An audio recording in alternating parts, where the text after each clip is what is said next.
election of the African Union chairperson is just 5 months away, and momentous events are currently taking place in Kenya. This is resulting to a myriad of opinions on whether Right Honorable Raila Odinga, who as we know is the former Prime Minister of Kenya, will stand any chance of winning the chairmanship position.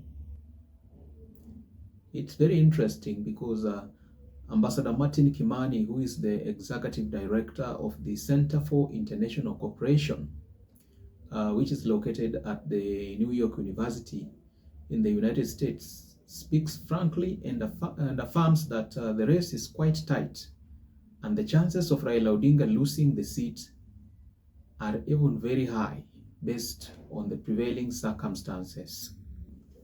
Now, these circumstances include the fact that even though East African heads of states had assembled at the State House in Nairobi and endorsed Raila Odinga to run for the position, it is not guaranteed that all these heads of states will give support to Raila Odinga, as the voting will be confidential and only the heads of states will be eligible for voting.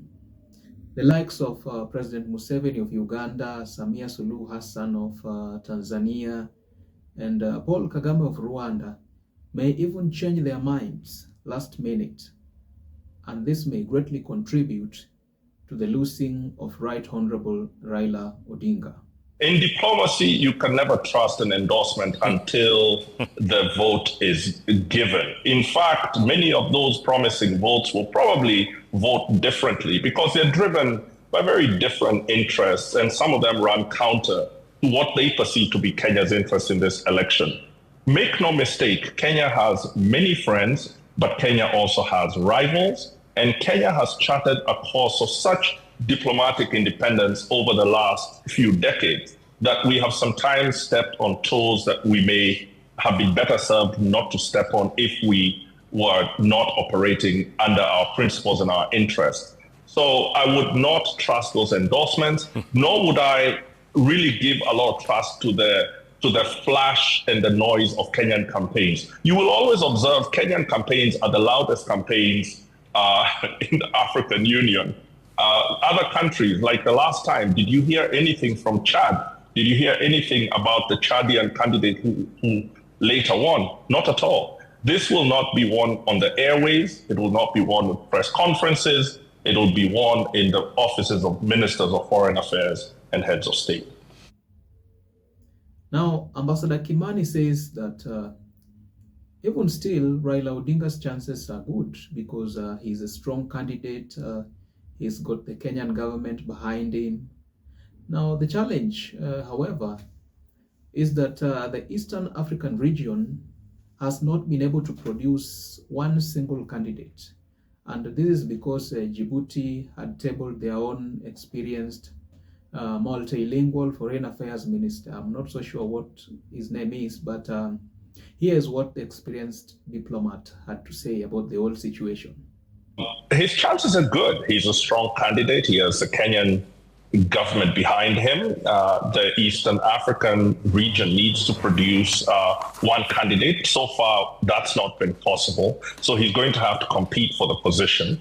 And like you said at the top of this segment, the Djiboutian foreign minister is probably his strongest opponent. You will recall that Djibouti was competing with Kenya for the elective seat to the Security Council 3 years ago, and it was extremely difficult winning for Kenya. So this is going to be a rehash of that competition. He has a good chance, but he has an equally good chance of missing the spot because the Djiboutian foreign minister is coming with a lot of experience and strong endorsements from regional organizations. But what a job to look out to go and get. This is a brutal job, unlike any other job he has probably ever done before. Also, unlike any other job any of the other candidates has ever done before. You have countries that have had unconstitutional changes of government across the Sahel, from Guinea, from the west of Africa to the east of Africa and Sudan is a coup belt. You have terrorist groups, you have possible war between Egypt and Ethiopia over the Nile. You have insurgencies in the DRC, in Mozambique. And in each one of these conflicts, the commission chairperson is going to have to provide some level of technical and political leadership. It will be exhausting. And the question is whether Kenya is going to support this candidature, not just with the political support now, but by seconding experienced officers or experienced diplomats to the chairperson's office. This is what other countries have done, most notably South Africa during the time of Madam Zuma's chairing.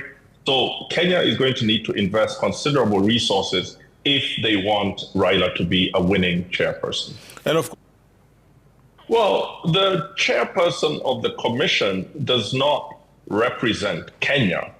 And in fact, any real show of promoting Kenyan interests would not be taken well, and the chairperson would come under considerable pressure. So I'm not sure that Kenya is going to, in itself, win anything out of the chairing, other than the prestige of having one of its citizens heading the African Union Commission. Now, of course, Kenya is seeking this position not due to technocratic reasons, but due to political ones. Kenya wants to promote Raila Odinga because of his political profile, because of our internal political dynamics. And so him going to the African Union, I think, will be a considerable victory for him on a personal level. It'll be an indication of the Ruto administration's ability to win a continental race, something which Kenya has struggled to do since we won the non-permanent position in the Security Council. And it'll profile our diplomacy and its ability to get results continentally. The matter is that there's going to be strong opposition to Raila's candidature. The Organization of Islamic Conference has endorsed the Djiboutian foreign minister. He is counting on the Francophone-Anglophone divide. You have 27 African members of the Organization of Islamic Conference. You have 26 or so countries that identify as Francophone. 18 are both Francophone and OIC members. I would assume a significant number, if not all of that number, is going to back the Djiboutian foreign minister. Then you will have the candidate Raila's stances are very Pan-Africanist. And one of those has been the endorsement and strong support for Sahrawi and its quest for self-determination. And that automatically comes with a strong opposition from countries such as Morocco, who will lend their weight to other candidates who can counter that. Last Tuesday, we saw the government of Kenya, headed by President William Ruto, officially unveiling its candidate, whom as we know, is Baba, aka Raila Odinga. On that very same day, we also saw Raila Odinga outlining his vision for the continent of Africa. The government of Kenya has been accused in the past, the government has been accused of incompetence when it comes to diplomatic campaigns.